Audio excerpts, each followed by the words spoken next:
Good afternoon, everybody. I just held a meeting with the CEOs of some of the most innovative energy companies in America to talk about growth and progress of a sector that represents a big piece of America's economic future. As our economy adapts to the challenges of a new century, new ways of producing and saving and distributing energy offer a unique opportunity to create millions of jobs for the American people. And obviously, this is a timely discussion on a day of sobering news. The job figures released this morning show that we lost 467,000 jobs last month. And while the average loss of about 4,000 jobs per month this quarter is less devastating than the 700,000 per month that we lost in the previous quarter, and while there are continuing signs that the recession is slowing, obviously this is little comfort to all those Americans who've lost their jobs. And we've taken some extraordinary measures to blunt the hard edges of the worst recession of our lifetime and to offer assistance to those who've borne the brunt of this economic storm. But as I've said from the moment that I walked into the door of this White House, it took years for us to get into this mess, and it will take us more than a few months to turn it around. And that's why the discussion that we had today is so important. It's men and women like these who will help lead us out of this recession and into a better future. My job and our job as a government is to do whatever we can to unleash the great generative powers of the American economy by encouraging their efforts.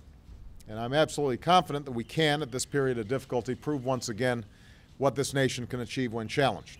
And I'm confident that we're not only going to recover from this recession in the short term, but we're going to prosper in the long term. To do that, we have to act now to build a new foundation for lasting growth. And energy is one of the pillars of this new foundation, essential both to our recovery and our long-term prosperity. I'm pleased to say that we've achieved more in the last few months to create a new clean energy economy than we had achieved in many decades before. The recovery plan will double our country's supply of renewable energy and is already creating new clean energy jobs. Thanks to a remarkable partnership between automakers, auto workers, environmental advocates, and states, we also set in motion a new national policy to increase gas mileage and decrease carbon pollution for all new cars and trucks sold in this country, which is going to save us 1.8 billion barrels of oil. And last Friday, the House of Representatives passed an extraordinary piece of legislation that would make renewable energy the profitable kind of energy in America. It will reduce our dependence on foreign oil. It will prevent the worst consequences of climate change. And above all, it holds the promise of millions of new jobs. Jobs, by the way, that can't be outsourced. The CEOs standing behind me know a lot about these kinds of companies. These are folks whose companies are helping to lead the transformation towards a clean energy future.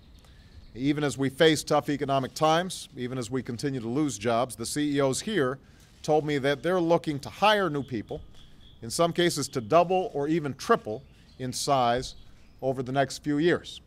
They are making money and they are helping their customers save money on the energy front. So these companies are vivid examples of the kind of future we can create.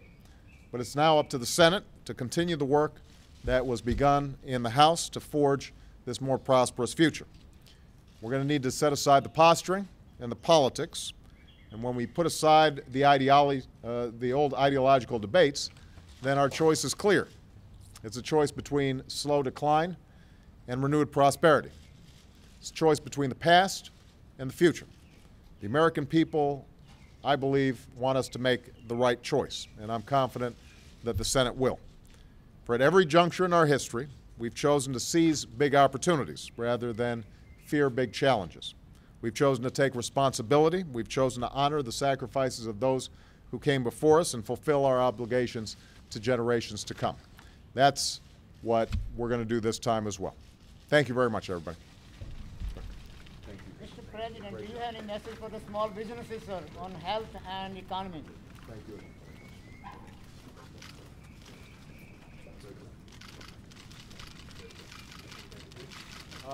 The message for small businesses is many of these businesses started as small businesses, and they're now getting to be big businesses because of the extraordinary opportunities that are out there. Another message is that they should probably contact some of these CEOs because it turns out they can save small businesses and large businesses alike up to 20 or 30% on their energy usage. And when you hear the innovation that's taking place, everything from LED lighting that can save a huge amount on energy costs to new concrete materials that last longer and are waterproofed from the inside out, and that can mean that bridges and roads and buildings can last 20 or 30 years longer than using conventional concrete. When you look at what's being done with solar energy right now in places like Houston and Florida, and the fact that many of these companies are exporting their goods and their services, but unfortunately their biggest markets right now are Europe and Japan, because we haven't done enough to emphasize clean energy in our own country. That gets you excited about the future. And one of the things that I've consistently talked about since I took office, and on a day where we see that our economy is still having a tough time getting moving, is we're going to have to shoot for the future and not look backwards. So much of the debate around healthcare, so much of the debate around energy has been based on this idea that somehow if we stand still and we don't do anything, that we're going to be better off. And that's just not how this world works. It's certainly not how the modern economy works. We know we're going to have to change how we use energy. We know we're going to have to change how we operate our healthcare systems. We know that we're going to have to change how we train our young people to compete in this new global economy.